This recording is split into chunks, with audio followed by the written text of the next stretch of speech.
ഇപ്പോഴത്തെ നമ്മൾ താഴോട്ട് ഇറങ്ങുകയാണ്. പക്ഷേ ഒരു കറക്റ്റ് ഒരു മനുഷ്യന് നേരെ ഇറങ്ങിപ്പോകുന്ന രീതിയിലാണ് കേട്ടോ ഇതിൻ്റെ നിർമ്മാണം.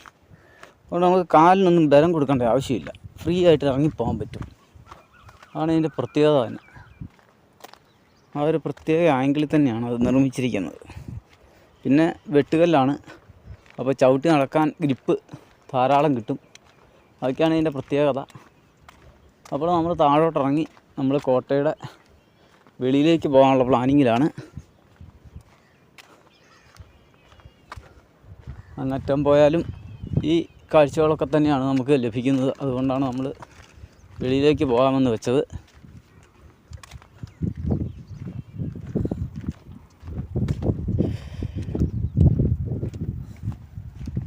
ഹലോ, നമസ്കാരം. ജോപ്പൻ്റെ യാത്രയുടെ പുതിയ അധ്യായത്തിലേക്ക് ഏവർക്കും സ്വാഗതം.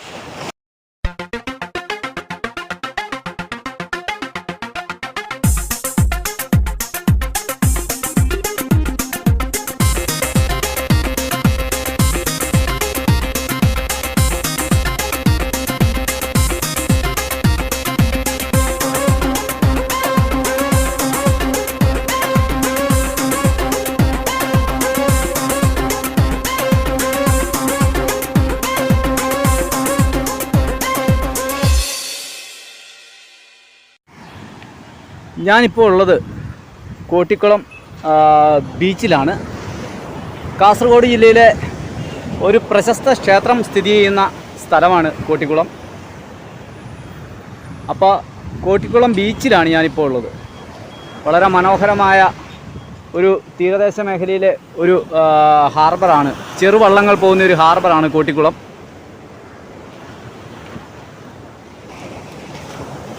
ധാരാളം വള്ളങ്ങൾ രാവിലെ വന്ന് അടുത്തിട്ടുണ്ട്. ചെറുവള്ളങ്ങളാണ് വരുന്നത്. ഇത് കണ്ടോ, അങ്ങ് അകലെ നിന്നും വള്ളങ്ങൾ വരുന്നത് നമുക്ക് കാണാൻ പറ്റും. അതൊക്കെ ട്രാക്ടറിൽ കെട്ടിവലിച്ച് കരയിലേക്ക് എത്തിക്കുകയാണ്. അതുപോലെ തന്നെ കുറച്ച് വള്ളങ്ങളൊക്കെ കടലിൽ കിടക്കുന്നത് നമുക്ക് കാണാം.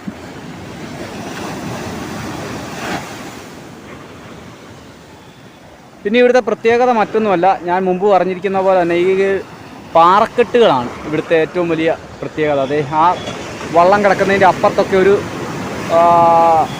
പാറക്കെട്ടുകളാണ്. അതുകൊണ്ട് വള്ളം വരുന്ന വഴികളൊക്കെ വളരെ സൂക്ഷിച്ചുള്ള വഴികളിലൂടെ മാത്രമേ വള്ളം വരാൻ പറ്റത്തുള്ളൂ. കാരണം ഇപ്പോൾ ഇത് കണ്ടോ, ഈ എൻ്റെ ഫ്രണ്ടിൽ നിങ്ങൾക്ക് കാണാം അവിടെ ചെറിയ തിരയലകൾ, പക്ഷേ അതിൻ്റെ അടിയിൽ വലിയ പാറക്കൂട്ടമാണ്.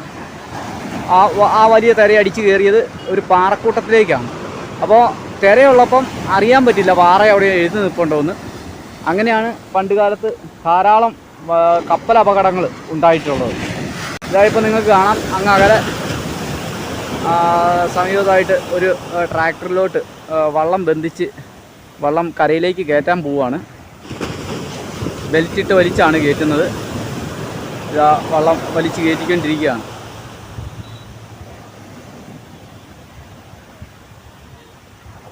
വള്ളം പതിയെ കരയിലേക്ക് കയറ്റിയിട്ടുണ്ട്.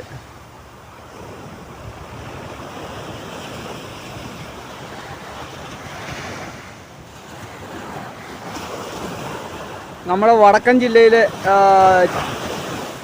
ചെറുവള്ളങ്ങൾ പോകുന്ന ഒരു പ്രധാന സ്ഥലമാണ് കാട്ടിക്കുളം.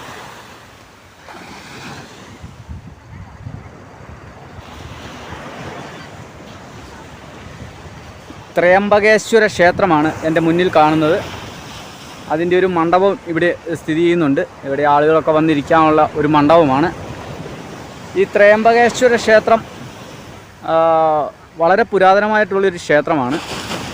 കാരണം നമ്മുടെ നാട്ടിലെ പോലെ ഉള്ള ഒരു ക്ഷേത്രത്തിൻ്റെ കെട്ടുകളോ പടിപ്പുരയോ ഒന്നുമല്ല ഇവിടുത്തെ ക്ഷേത്രങ്ങളുടെ. വളരെ വ്യത്യാസമുണ്ട്. ഇത് കാസർഗോഡ് ജില്ലയുടെ ക്ഷേത്രങ്ങളുടെ ഒരു രീതിയിലാണ് ഇവിടുത്തെ ക്ഷേത്രങ്ങളെല്ലാം തുടങ്ങുന്നത്. അപ്പോൾ നമ്മൾ കാസർഗോഡ് ജില്ലയിൽ പ്രവേശിച്ചതിന് ശേഷം കുറേ ക്ഷേത്രങ്ങൾ കണ്ടു. അതിൽ നീലേശ്വരത്തെ ക്ഷേത്രം മാത്രമാണ് കേരള വാസ്തു ശില്പകലയുടെ ഒരു രീതിയിൽ നിർമ്മിച്ചിരിക്കുന്നത്.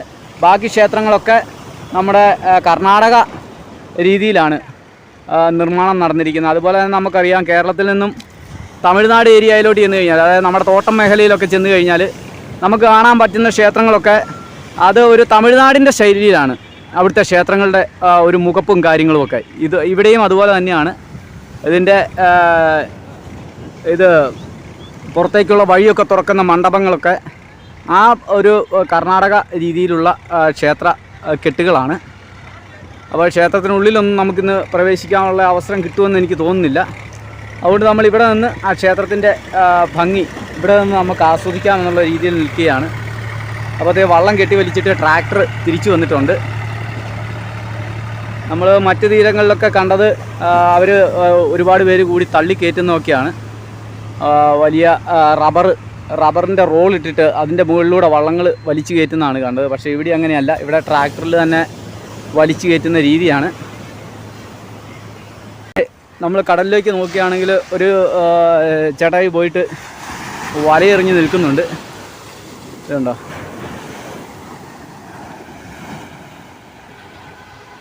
ചെറിയ രീതിയിലുള്ള മീൻപിടുത്തങ്ങളാണിത്. കണ്ടോ? വലിയ തിരയിലൊക്കെ ചാടി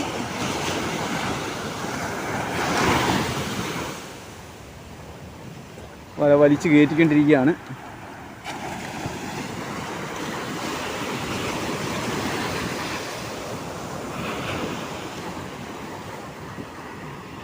അത്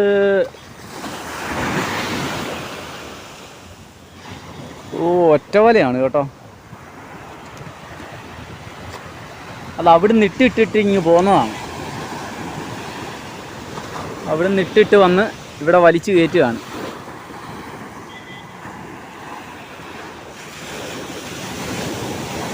ചെറിയ രീതിയിൽ ഒറ്റയ്ക്കുള്ള പരിപാടി.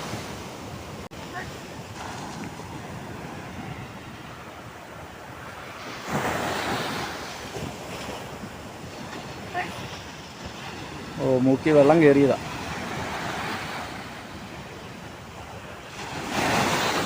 ഇല്ല, ഒന്നും കിട്ടിയില്ല കേട്ടോ. ഒന്നുമില്ല. വല കിടക്കുക കേട്ടോ. വല കിടക്കുകയാണ്. ഇതുവരെ ഒന്നും കിട്ടിയിട്ടില്ല. മണലടിച്ച് കയറി. ആഹാ, തിരയിങ്ങ് കയറി വന്നു കേട്ടോ. ഇവിടം വരെ എത്തി.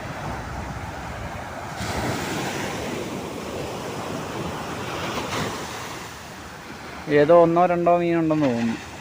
നമ്മൾ അടുത്തോട്ട് പോകുന്നില്ല. ചിലപ്പോൾ ചിലർക്ക് ഇഷ്ടപ്പെടുകയല്ല നമ്മൾ വീഡിയോയുമായിട്ട് ചെല്ലുന്നത്. ഇല്ല, ഒന്നുമില്ല, ശൂന്യം. അപ്പോൾ ശരി, നമുക്കിവിടുന്ന് പതിയെ നീങ്ങാം. നമ്മൾ വരുന്ന വഴിയിൽ കണ്ട ഒരു ക്ഷേത്രമാണ് പാലക്കുന്ന് കഴകം ശ്രീ ഭഗവതി ക്ഷേത്രം. വളരെ മനോഹരമായ കെട്ടൊക്കെയുള്ള ഒരു ക്ഷേത്രമാണ്.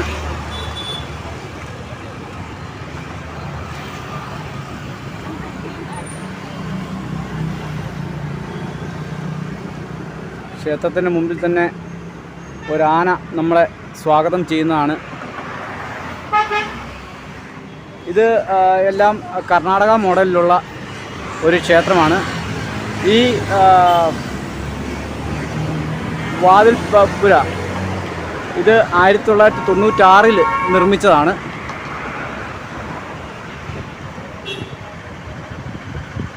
സ്വർണം പൂശിയ ഒരു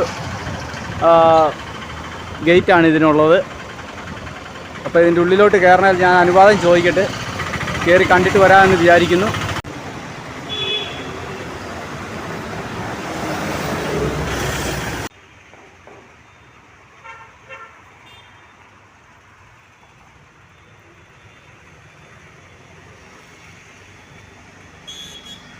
ക്ഷേത്രത്തിൻ്റെ ഉള്ളിൽ പോയി വീഡിയോ എടുക്കാൻ പറ്റുമെന്ന് അറിയില്ല. ഇവിടെ ഓഫീസ് കാര്യങ്ങളൊന്നും കാണുന്നില്ല. വളരെ മനോഹരമായൊരു ക്ഷേത്രമാണ്. അത് മുഴുവനായും സ്വർണ്ണവർണ്ണം പൂശിയിരിക്കുന്നു. പല ദേവീദേവന്മാരുടെ വിഗ്രഹങ്ങളാൽ നിറഞ്ഞതാണ് ഇവിടുത്തെ ആ ക്ഷേത്രത്തിലേക്കുള്ള പ്രവേശന കവാടം. ഇതുതന്നെയാണ് ഈ ക്ഷേത്രത്തിൻ്റെ ഒരു വളരെ മനോഹരമായ കാഴ്ച എന്നുള്ളത്. ക്ഷേത്രത്തിനുള്ളിലേക്ക് നമുക്ക് പ്രവേശനം ഉണ്ടോ ഇല്ലയോ എന്നറിയില്ല.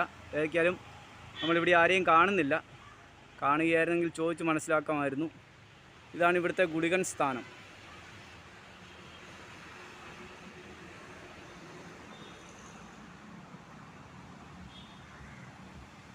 ഉപക്ഷേത്രമാണിത് മുൻപിൽ കാണുന്നത്. ഏതായാലും നമ്മുടെ ഹെർക്കുലീസിൻ്റെ സൈക്കിള് നമ്മളെ ഒരുപാട് ഉപകാരം ചെയ്യുന്നുണ്ട്. ഏകദേശം 4000 കിലോമീറ്റർ ഇപ്പോൾ ഞാൻ ചവിട്ടിയിട്ടുണ്ട്. എങ്കിലും സൈക്കിളിൻ്റെ ഒരു ഭാഗത്തിനും ഒരു കേടുപാടോ ഒന്നും സംഭവിച്ചിട്ടില്ല. ഏകദേശം 50 കിലോ വെയിറ്റ് വെച്ചിട്ടാണ് ഞാൻ ഈ സൈക്കിൾ ചവിട്ടിക്കൊണ്ട് പോകുന്നത്. ഏതായാലും നമുക്ക് ധൈര്യമായിട്ട് എടുക്കാൻ പറ്റുന്ന ഒരു സൈക്കിളാണ് ഹെർക്കുലീസിൻ്റെ ഈ ബ്രാൻഡ്. MGB മോഡലാണ്. അപ്പോൾ 21 ഗിയറാണ്. അപ്പോൾ നല്ല രീതിയിൽ നമുക്ക് പ്രയോജനം ചെയ്യുന്ന ഒരു സൈക്കിളാണ്. ഇത്രയും വെയിറ്റും വെച്ച് ഞാൻ പല കയറ്റങ്ങളും ചവിട്ടി കയറ്റിയിട്ടുണ്ട്. അതുപോലെ തന്നെ ഒരു പ്രശ്നങ്ങളും ഇതുവരെ സംഭവിച്ചിട്ടില്ല. ടയർ മാറി എന്നുള്ളതല്ല, ടയർ പൊട്ടിപ്പോയി എന്നുള്ളതല്ലാതെ അത് ഒരു ബോൾട്ട് കയറിയതുകൊണ്ട് മാത്രം പൊട്ടിയതാണ്. അല്ലാതെ നമുക്ക് മറ്റൊരു പ്രശ്നങ്ങളും ഇതുവരെ ഈ MGB ഈ ഹെർക്കുലീസിൻ്റെ ഈ സൈക്കിൾ കൊണ്ട് നമുക്ക് ഉണ്ടായിട്ടില്ല എന്നുള്ളതാണ് അതിൻ്റെ ഏറ്റവും വലിയ പ്രത്യേകത. വളരെ ലൈറ്റ് വെയിറ്റ് ആയിട്ടുള്ള സൈക്കിളാണ്. അതുതന്നെ ഹെർക്കുലീസ് കമ്പനി ഈ മോഡലിന് ഏറ്റവും നല്ല ഒരു പ്ലസ് പോയിൻ്റായിട്ട് ഞാൻ കാണുകയാണ്. അതുപോലെ തന്നെ 2 ഷോക്കുണ്ട്, ഒരു സെൻട്രൽ ഷോക്ക്, അതുകൂടാതെ ഫ്രണ്ടിലെ ഷോക്ക്. അപ്പോൾ ഇതെല്ലാം കൊണ്ടാണ് ഈ സൈക്കിൾ തന്നെ നമ്മൾ തിരഞ്ഞെടുത്തത്. ഏതായാലും 4000 കിലോമീറ്ററോളം നമ്മളിപ്പോൾ യാത്ര ചെയ്തിട്ടുണ്ട്. അതിനിടയ്ക്ക് ഒരു പ്രശ്നങ്ങളും ഇതുവരെ നമുക്ക് ഈ സൈക്കിളിൻ്റെ ഭാഗത്തുനിന്ന് ഉണ്ടായിട്ടില്ല എന്നുള്ളതാണ് അതിൻ്റെ പ്രത്യേകത. പിന്നെ ബാക്കിലോട്ടുള്ള ഫിറ്റിങ്സ് മാത്രമേ ഉള്ളൂ. ഇത് പൈപ്പുകൾ ഇരുമ്പിൻ്റെ ഉള്ളൂ. ബാക്കി ഇതൊക്കെ അലോയിയാണ്. ഇതെല്ലാം അലോയിയാണ്. അപ്പോൾ ഹെർക്കുലീസിൻ്റെ സൈക്കിൾ നമുക്ക് വിശ്വാസത്തോടെ എടുക്കാം എന്നുള്ളതാണ് അതിൻ്റെ പ്രത്യേകത. അപ്പോൾ ശരി, നമുക്ക് യാത്ര തുടരാം.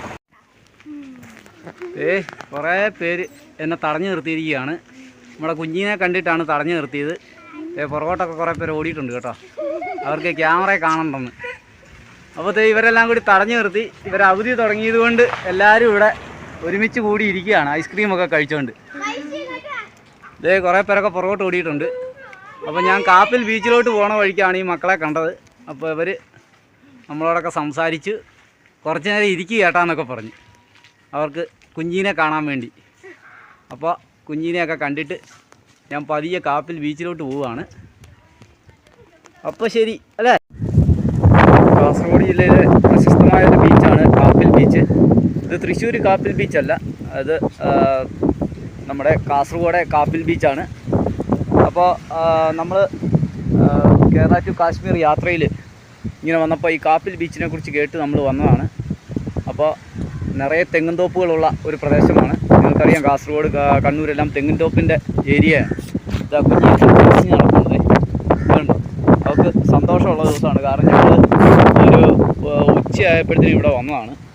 ഇവിടെ സൈക്കിളൊക്കെ വെച്ച്, സൈക്കിളൊക്കെ ഈ തെങ്ങിൻ്റെ ചോട്ടിൽ തന്നെ ഇരിപ്പുണ്ട്. അതുപോലെ തന്നെ അവിടെ ഒരു ഷീറ്റ് ഇട്ട് നമ്മൾ കിടന്നുറങ്ങി.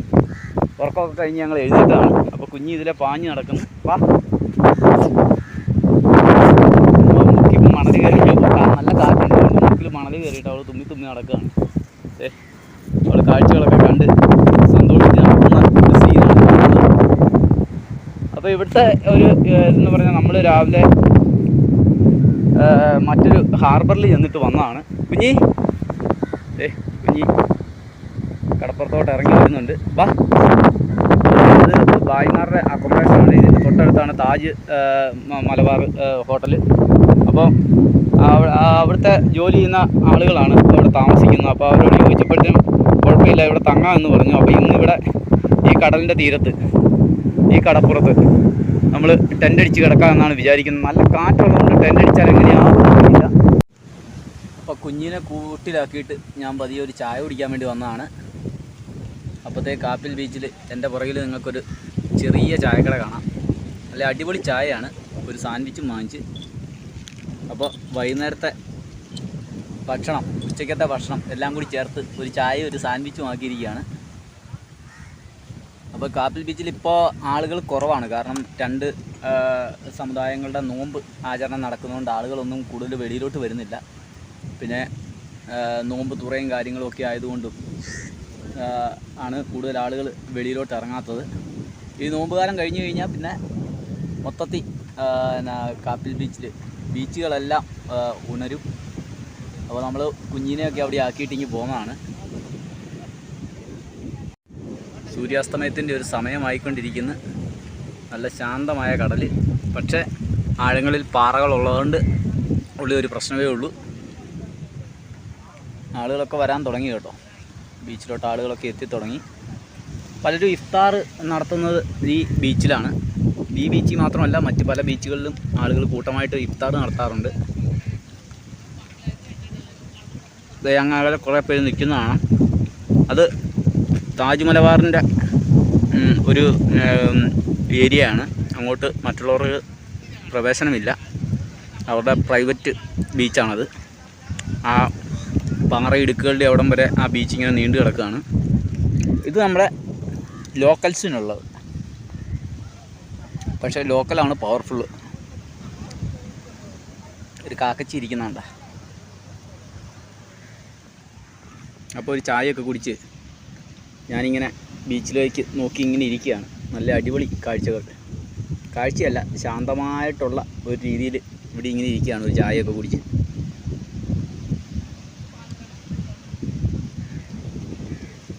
കടുപ്പത്തിലൊരു ചായയും അസ്തമയ സൂര്യനും. പണ്ട് കൊല്ലത്ത് വെച്ച് ഒരു കാപ്പി ഇട്ട് രാവിലെ ഉദയസൂര്യനെ കണ്ട പോലെയാണ്.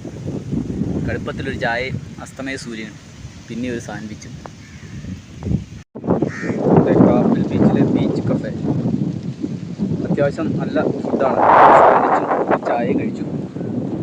അപ്പോൾ ബീച്ച് കഫേയിൽ നിന്ന് നമ്മൾ പതിയെ കുഞ്ഞിനെ എടുത്തോട്ട് പോവുകയാണ്. ഇവിടെ നിന്ന് 50 മീറ്റർ അപ്പുറത്താണ് കുഞ്ഞിനെ വെച്ചിരിക്കുന്നത്. അവിടെ ഇപ്പം താജിലെ ലേബേഴ്സ് താമസിക്കുന്ന ഒരു ക്യാമ്പുണ്ട്. അപ്പോൾ അവരവിടെ ക്രിക്കറ്റ് കളി തുടങ്ങിയിട്ടുണ്ട്. ഇന്നലെ അവിടെ പാർട്ടിയും കാര്യങ്ങളൊക്കെ ആയിരുന്നുകൊണ്ട്, നൈറ്റ് പാർട്ടി ആയിരുന്നുകൊണ്ട് അവർക്കിന്ന് ലീവാണ്. അപ്പോൾ അവർ പിന്നെ ക്രിക്കറ്റ് കളിക്കാൻ വേണ്ടി വിളിച്ചിട്ടുണ്ട്. അപ്പോൾ ഞാൻ നമ്മുടെ ധർമ്മടം ബീച്ചിൽ കിടന്നിരുന്ന സമയത്ത്, വൻപം മഴയുണ്ടായ സമയത്ത്, അന്ന് രാവിലെയാണ് ക്രിക്കറ്റ് കളിക്കുന്നത്. ഇപ്പോൾ ഇവിടെ നിന്ന് ക്രിക്കറ്റ് കളിക്കാൻ വേണ്ടി പോവുകയാണ്. നടക്കുവാണ്, അതെല്ലാം കൂടുതലാണ് ഞാൻ വേണ്ടെന്ന് ഏതൊക്കെയാണ് നമ്മൾ അങ്ങോട്ട് പോവുകയാണ്. ബീച്ച് കഫേ നല്ല ചായ ആയിരുന്നു. അവർ വീട്ടിൽ തന്നെ ഉണ്ടാക്കുന്നതാണ്. കാരണം അതിൻ്റെ തൊട്ട് പുറകിലാണ് നമ്മുടെ വീട്. അപ്പോൾ കുഞ്ഞി വഴിയുണ്ട്. ഇവിടെ ഭായിമാർ കളി തുടങ്ങിക്കഴിഞ്ഞു. അപ്പോൾ ഈ കളിയൊക്കെ നമ്മളും പണ്ട് ക്രിക്കറ്റ് കളിച്ച് നടന്നായതുകൊണ്ട് ക്രിക്കറ്റ് കാണുമ്പോഴത്തേനും നമുക്കൊരു ആവേശം. അപ്പോൾ ഇവരുടെ കൂടെ ഒന്ന് കൂടി കളിക്കാം എന്ന് വിചാരിക്കുകയാണ്. പിള്ളേർ സെറ്റെല്ലാം ഉണ്ട് കേട്ടോ. ഈ നാട്ടുകാരായ മൊത്തം പിള്ളേർ സെറ്റ് കൂടിയുണ്ട്. പരമാധിക്കാൻ പോവുകയാണ്. എണ്ണം കൂടുതലായോ? ആള് കൂടുതലായോ? അപ്പോൾ എനിക്ക് ചാൻസ് ഇല്ലേ? ആള് കൂടിയോ?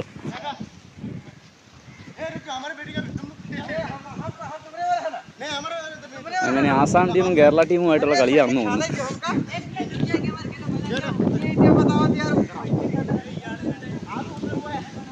फील्डिंग लगाओ पहले। ये हमारा टीम में रहेगा। आप फील्डिंग करो। अबे खेलने दे। चलो खेल मजा ले तो मजा। मार दे। हाँ यार वहाँ बैठा उसको मारो। क्या छेड़ा नहीं था। അപ്പോൾ ഇന്നലെ ഇവിടെയാണ് കിടന്നുറങ്ങിയത്. അപ്പോൾ ഈ ഷെഡിൻ്റെ അകത്ത്, ഈ ബാക്കിൽ ഇതിൻ്റെ അകത്താണ് കിടന്നുറങ്ങിയത്. ഇവിടെ കിടന്നുറങ്ങി. അതിനുശേഷം ഇപ്പം നമ്മൾ കുഞ്ഞിയും ഞാനും ഒക്കെ റെഡിയായിട്ടുണ്ട്. അപ്പോൾ ഞാൻ രാവിലെ പോയി അവിടെ ഭായിമാരുടെ ബാത്റൂമിലൊക്കെ പോയി കുളിച്ച് എല്ലാം സെറ്റായിട്ടുണ്ട്. അപ്പോൾ ഞങ്ങളുടെ യാത്ര ഇന്നത്തേക്ക് ആരംഭിക്കുകയാണ്. കുഞ്ഞിയെ എന്നാ പറ്റി? എന്നാ ഉറക്കം വരുന്നുണ്ടോ? ആണോ? ഉറക്കം വരുന്നുണ്ടോ പെണ്ണിന്? ആണോ? എന്നാൽ ഞാൻ പാത്രം എടുത്ത് മാറ്റാം കേട്ടോ. പാത്രം എടുത്ത് മാറ്റിയിട്ട് കിടന്ന് ഉറങ്ങിക്കോ. എന്നെ ഇറങ്ങി നടക്കണോ? അങ്ങോട്ട് മാറിയിട്ട് നമുക്ക് ഒന്ന് നടന്നിട്ട് പോവാം കേട്ടോ. ആ, അപ്പോൾ ഞങ്ങൾ പതിയെ യാത്ര ആരംഭിക്കുകയാണ്. അപ്പം നമ്മുടെ സൈക്കിള് സെറ്റാണ്. ഇന്നലെ ഞാൻ പറഞ്ഞ പോലെ തന്നെ നമ്മുടെ സൈക്കിൾ ആക്കിയാലും നമ്മളെ നല്ല സേഫായിട്ട് കൊണ്ടു നടക്കുന്നുണ്ട്. പിന്നെ ഈ സൈക്കിളിൻ്റെ ഷേപ്പ് തന്നെ ഒരു വ്യത്യാസമുള്ള ഷേപ്പായതുകൊണ്ട് തന്നെ നല്ല ലുക്കാണ് അല്ലേടി തന്നെ. പിന്നെ ഒന്ന് ഉറങ്ങണം പറഞ്ഞാണ് ഇരിക്കുന്നത്. ചുരുണ്ട് കൂടി കിടന്നോ. പാത്രം എടുത്ത് മാറ്റാം. അപ്പം നേരെ കിടക്കാം കേട്ടോ. ഓക്കെ, പോവാം. അപ്പോൾ ഇത് ഞങ്ങൾ ബീച്ചിലോട്ടൊന്ന് ഇറങ്ങി ഒന്ന് നടന്നിട്ട് പോകാമെന്ന് വെച്ച്.